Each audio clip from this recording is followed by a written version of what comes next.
Film की शुरुआत में एवलिन नाम की महिला को फर्नीचर का काम करते देखा जाता है। वह और उनका परिवार हाल ही में नए घर में शिफ्ट हो गए हैं और वहां एक व्यवसाय शुरू करने की उम्मीद में है। वह बढ़ईगिरी में निपुण लगती है और उसने जो शेल्फ बनाई है उन पर कुछ मूर्तियां रखती है। काम खत्म करने के बाद एवलिन को उसके पति रेड का संदेश मिलता है जो बताता है कि वह स्कूल से उनके बेटे कैन को लेने आए।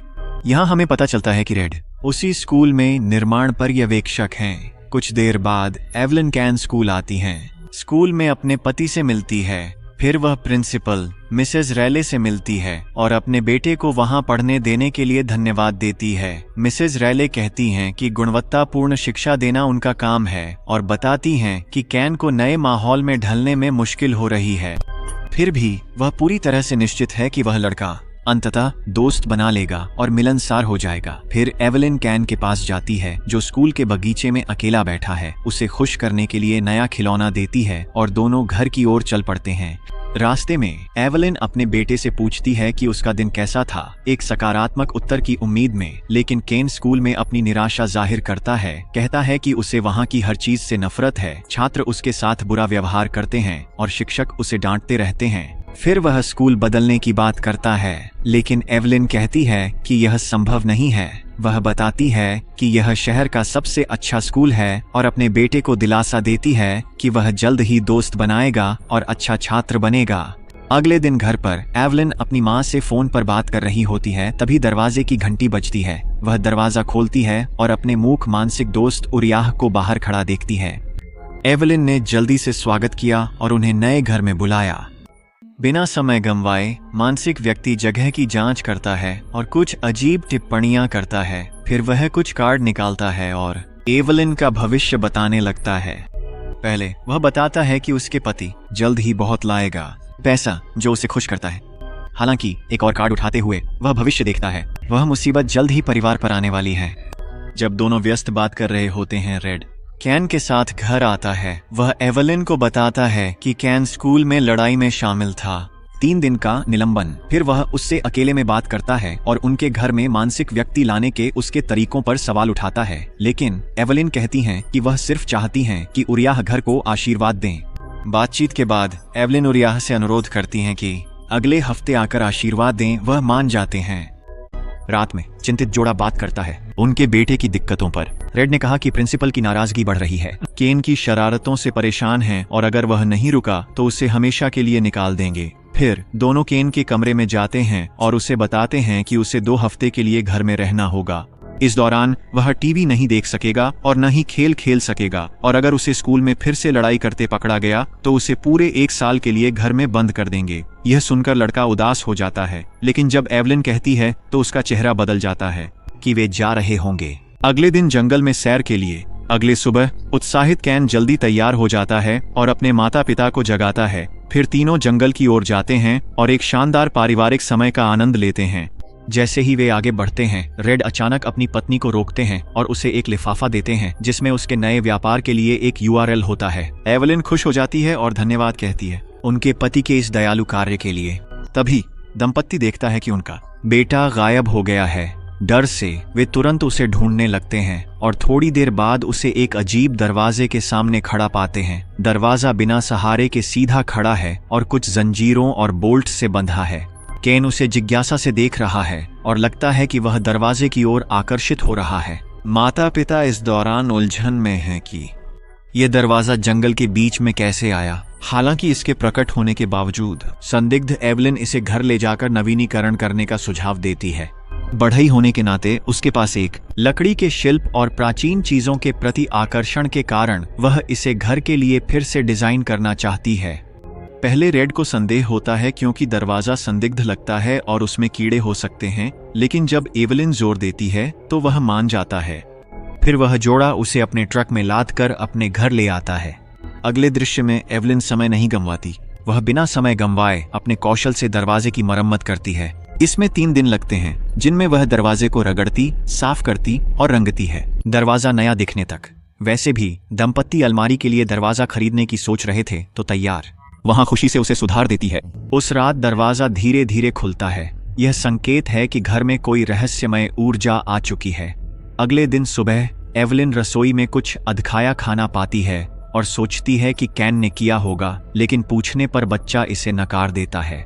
कुछ समय बाद एवलिन अलमारी से जैकेट निकालकर बाजार जाती है। वह सामान्य किराने की खरीदारी करती है, लेकिन घर लौटते समय कुछ चौंकाने वाला होता है। जैकेट की जेब में कई कीड़े पाकर वह डर के मारे चौंक जाती है और तुरंत उसे फेंक देती है। घर लौटने पर एवलिन यह अजीब घटना रेड को बताती है और शक करती है कि इसके लिए उनका बेटा जिम्मेदार है। रेड को लगता है कि लड़का बस कुछ मजे कर रहा है, लेकिन वह उसे आश्वस्त करता है कि वह कैन से बात करेगा।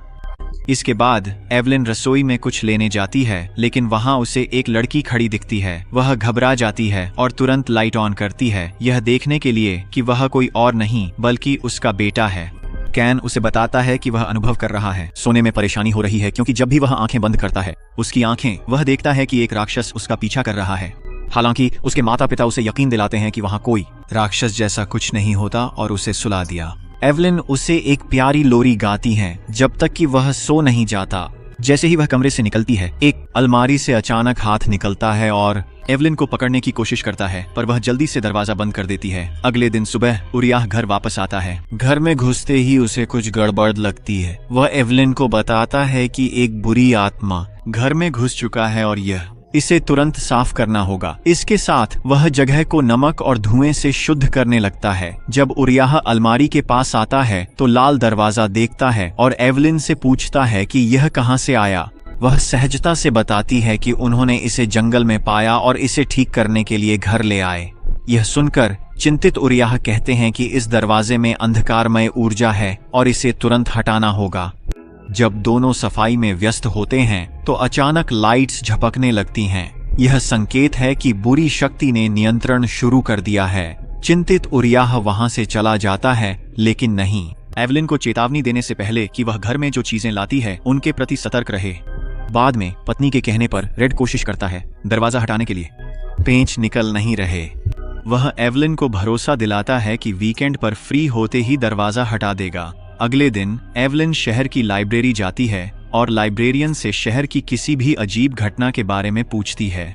लाइब्रेरियन ने कहा कि वहां कुछ घटनाएं हुई हैं, कुछ अनसुलझे रहस्य हैं जिनमें कई लापता बच्चे शामिल हैं। जिज्ञासावश एवलिन लापता बच्चों का लेख पढ़ती हैं और जानती हैं कि आखिरी मामला 20 साल पहले हुआ था।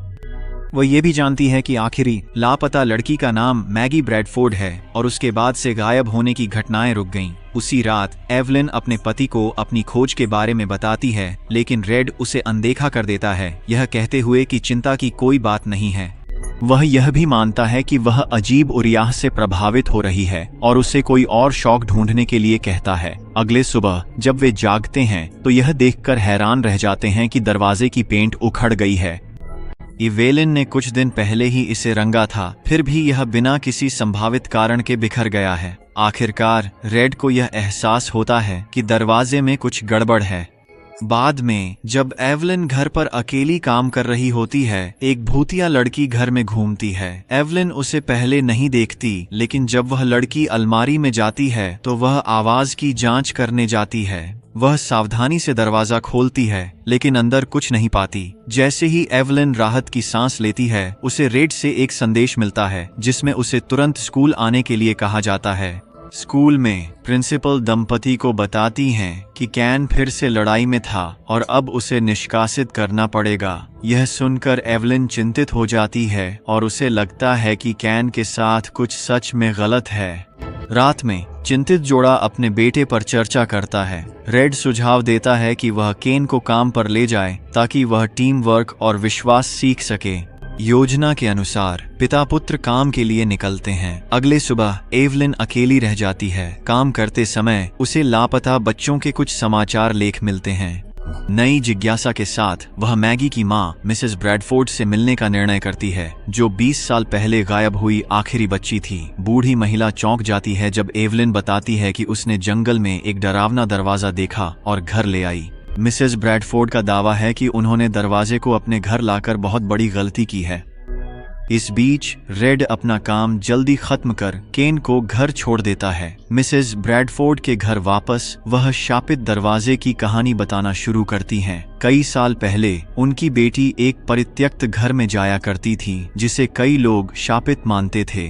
श्रीमती ब्रैडफोर्ड ने मैगी को उस घर से दूर रहने की चेतावनी दी, पर लड़की को उसकी ओर खिंचाव था और वह बार बार जाती रही। फिर एक दिन वह बिना निशान गायब हो गई। उस समय कई अन्य बच्चे भी गायब हो गए थे, इसलिए श्रीमती ब्रैडफोर्ड ने खुद ही स्थिति को संभालने का निर्णय लिया। उन्होंने कई गैलन केरोसिन लिया और बुराई को रोकने के प्रयास में पूरे घर को जला दिया।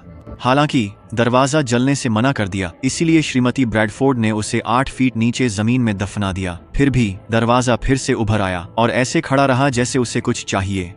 कोई चारा न देख श्रीमती ब्रैडफोर्ड ने दरवाजे को जंजीरों से बांधकर जंगल में छोड़ दिया। तब से कोई बच्चा नहीं गायब हुआ, लेकिन अब बुराई फिर से लौट आई है।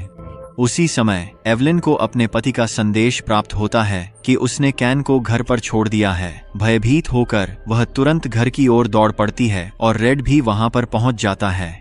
दंपत्ति अंदर जाते हैं, पर बहुत देर हो चुकी है। बुराई उनके बेटे को ले चुकी है। थोड़ी देर बाद अधिकारी आते हैं, लेकिन वे केवल विवरण नोट कर सकते हैं। अगले दृश्य में हताश एवलिन उरियाह को बुलाती है, जो कहता है कि उनके पास बेटे को वापस लाने का एक मौका हो सकता है। उन्हें जल्दी करनी होगी, नहीं तो कैन हमेशा के लिए अंडरवर्ल्ड में फंस जाएगा। फिर वह रेड को निर्देश देता है कि दरवाजे को वहीं ले जाएं जहां से वह आया था, ताकि वे अनुष्ठान कर सकें और उस आत्मा से सौदा कर सकें जिसने कैन को पकड़ा है। बेटे को वापस पाने के लिए बेताब रेड एक स्लेजहैमर उठाकर उसे हटा देता है। बाद में तीनों उसी स्थान पर पहुंचते हैं जहां दरवाजा मिला था। समय बर्बाद किए बिना उरियाह अनुष्ठान शुरू करता है और आत्मा को बुलाने की कोशिश करता है। कुछ समय बाद वह द्वारपाल एम्पुसा से संपर्क कर लेता है और उससे अनुरोध करता है कि वह अपने स्वामी के साथ बैठक की अनुमति दे। पहले एम्पुसा मना कर देती है, कहती है कि उसका स्वामी बच्चों में व्यस्त है। हालांकि जब उरियाह कहता है कि कैन के माता पिता सौदा करने को तैयार हैं, तो वह बैठक मान लेती है। तभी पूरा स्थान अंधेरे में डूब जाता है और जब उरियाह लालटेन जलाता है तो वे देखते हैं कि उनके सामने कई भूत जैसे बच्चे खड़े हैं। थोड़ी ही देर में बच्चे गायब हो जाते हैं और दरवाजा खुल जाता है। डरे हुए एवलिन, रेड और उरियाह दरवाजे से अंदर जाते हैं और बुरी आत्मा के सामने होते हैं। जब बातचीत शुरू होती है, एवलिन और रेड तुरंत आत्मा से परिचय कराते हैं, लेकिन वह मना कर देता है, यह कहते हुए कि उसे सिर्फ बच्चों को पकड़ना पसंद है। वह कहता है कि वह बच्चों के डर से जीता है और कैन उसकी पसंदीदा संपत्ति है। फिर शैतान जोड़े से पूछता है कि क्या वे बेटे को वापस पाने के लिए दूसरों को कष्ट देने को तैयार हैं, और वे सहमत हो जाते हैं। इसके साथ शैतान शर्तों और नियमों वाला अनुबंध निकालता है और जैसे ही दंपति उस पर हस्ताक्षर करते हैं, कैन पाताल लोक से बाहर आता है और परिवार फिर से मिल जाता है। उरियाह माता पिता को चेतावनी देता है कि उन्हें समझौते का पालन करना होगा, नहीं तो परिणाम भुगतने होंगे। वह यह भी बताता है कि वह शहर छोड़ देगा और उन्हें भी ऐसा ही करना चाहिए। अगले दिन एवलिन और कैन सामान पैक कर जगह छोड़ देते हैं। इस बीच रेड कुछ दिन रुकने का निर्णय करता है, क्योंकि उसके पास कुछ अधूरे काम हैं। फिर वह शैतानी दरवाजे की मरम्मत कर उसे स्कूल में लगा देता है। अंत में चाबी श्रीमती रूली को सौंपकर वहां से चला जाता है। इस तरह दरवाजा स्कूल में रखा जाता है, जहां राक्षस कई बच्चों को अपने कब्जे में ले सकता है। यह वह सौदा है जो एवलिन और रेड को अपने बेटे के बदले करना पड़ा।